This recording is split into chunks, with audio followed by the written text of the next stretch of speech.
Can I just ask, where does everybody come from? Is everybody here from Singapore? Anybody not from Singapore? Yeah, so where are you from? China? From where? China. From China. I live in, I'll tell you where I live in a moment. Did anybody hear Dr. Vivian's speech or Iswaran's speech, the minister's speech, about Smart Nation, Smart Singapore, Singapore and Incubator, Singapore and Innovator? I think all of you Singaporeans know this a lot, right? So when I came here at the airport, when I arrived in Singapore, the first thing I noticed was I went to withdraw some money from DBS, and it said very nicely, please limit your cash to 400 Sing dollars. Use the tap and go instead, right? I thought, this is good.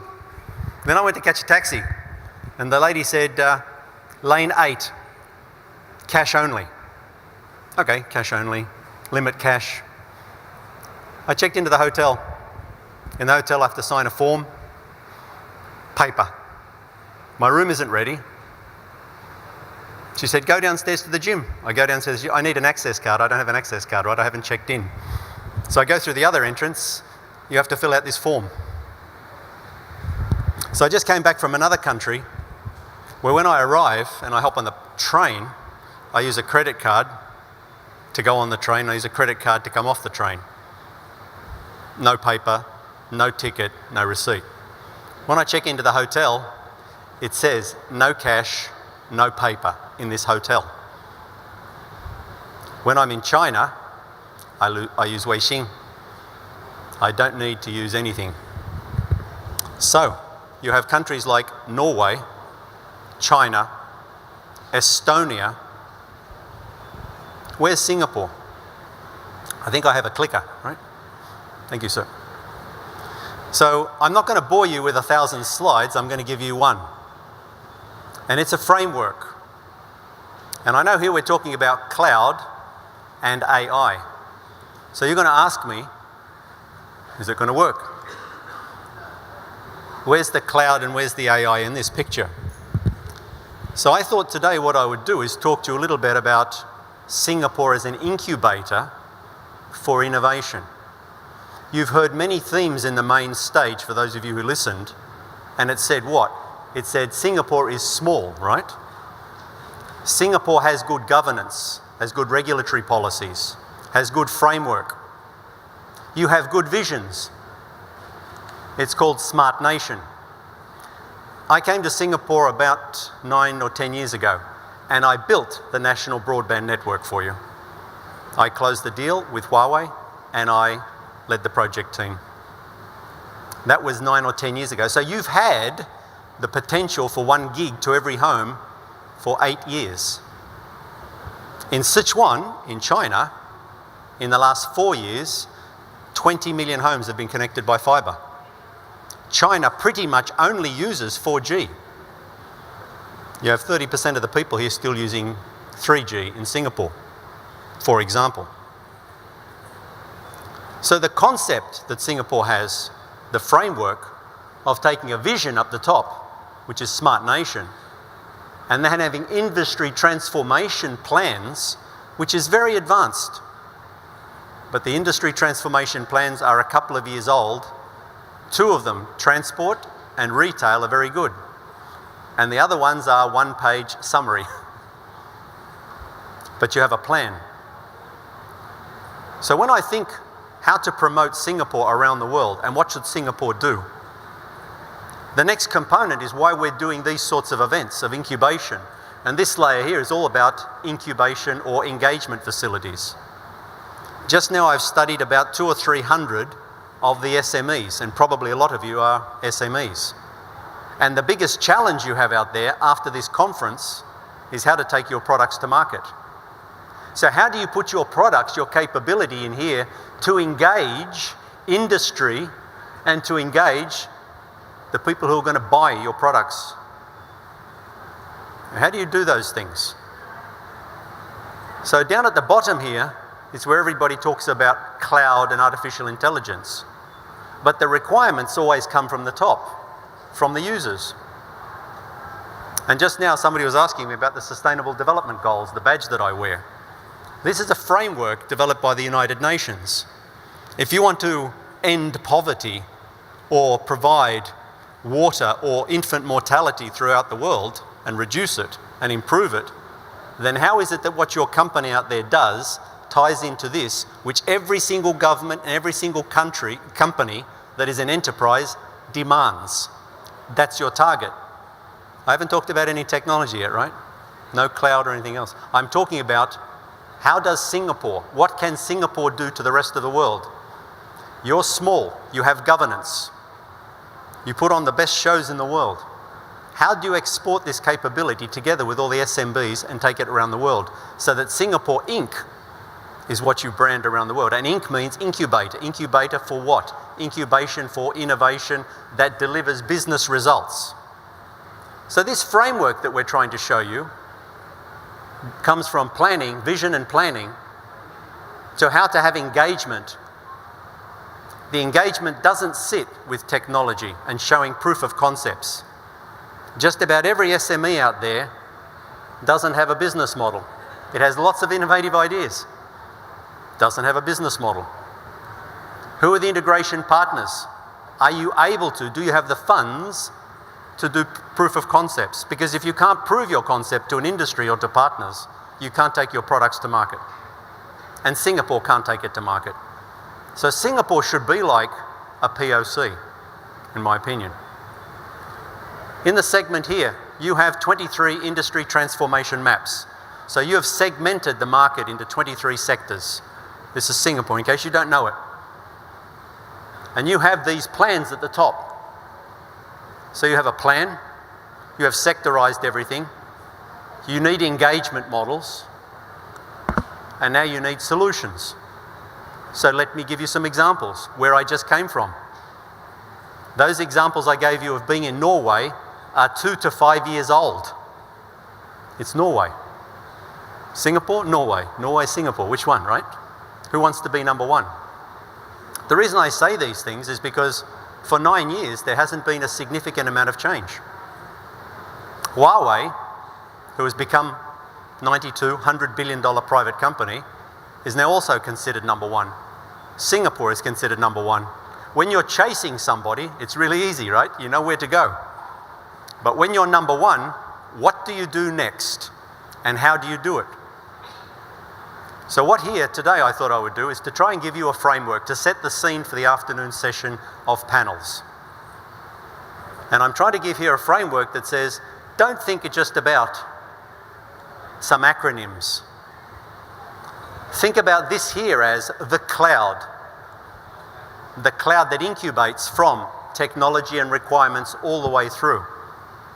Think of the AI as the ability to connect all of these components to deliver a business result. That's really what AI is.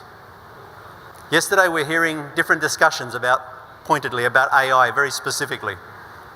And everybody's worried about the dangers of AI. It was very clear. I met IBM's head of AI research and the chief scientist.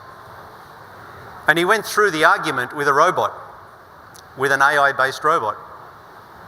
And if the target for the robot is to make me a cup of coffee, and I'm worried about whether the robot is going to kill me, and he has an off switch, but he won't let me switch him off because he wants to kill me, just think about his prime directive. His prime directive is to make me coffee. If he kills me, he can't fulfill his prime directive. Therefore, he will allow me to turn him off when he gets aggravated, right? It's a very interesting dialogue, and this is IBM.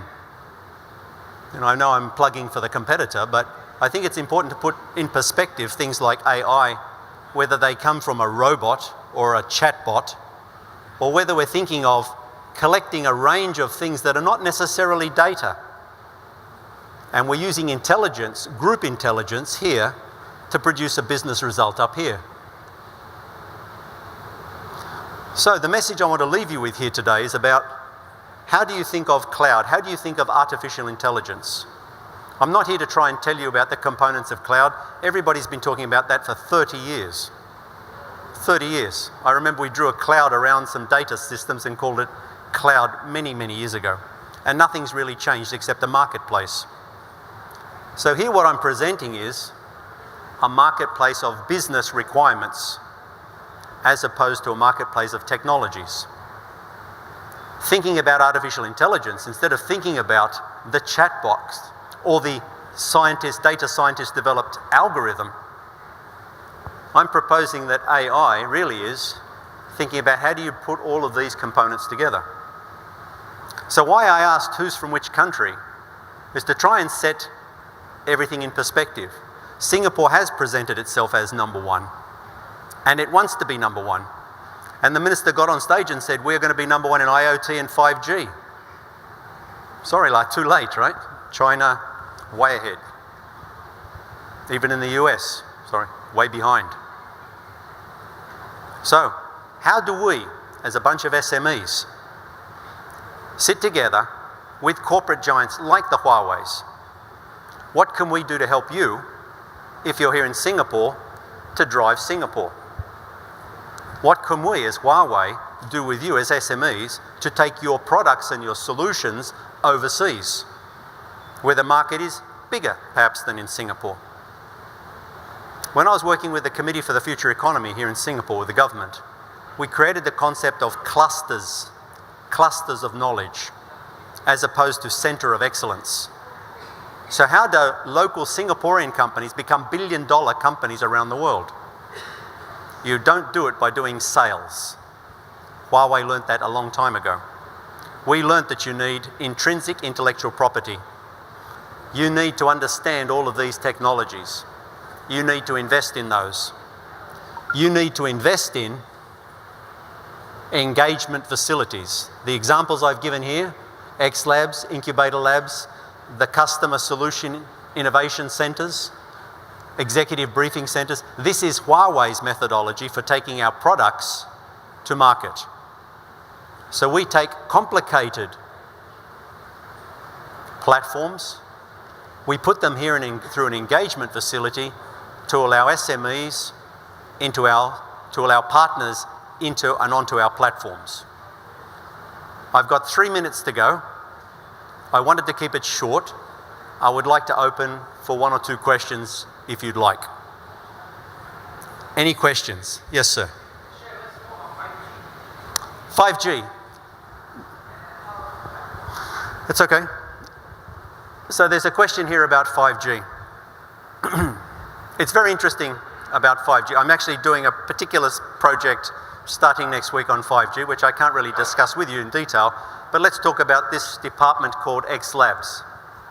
X Labs was developed by Huawei to showcase and develop 10 use cases that operators and governments and industries could invest in 5G. So the components of 5G. To be very clear, there are 4 reasons why 5G was developed. The first one was, if you're going to have from a few thousand connections of people to hundreds or millions of connections, you need a different type of architecture. That's the first reason 5G was created. The second reason 5G was created, if you have autonomous vehicles, for example, if you ever shake the hand of a robot, if you want the robot to cost $1, all the intelligence must reside in the cloud. That means the speed must be very high. And if you want the articulation either between a robot and a human, or between robots, or between autonomous vehicles, you need very low latency. So high throughput and low latency are the next 2 components of 5G. The fourth component is, it's the first technology that was developed specifically for green.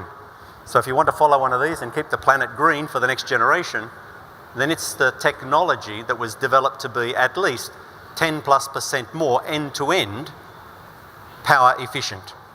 So they're the reasons we developed 5G. Now, to take 5G to market in 1 minute and 8 seconds, we have a couple of different business models.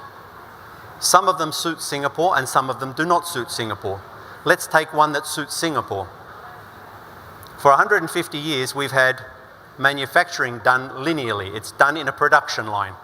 So this robot has a program.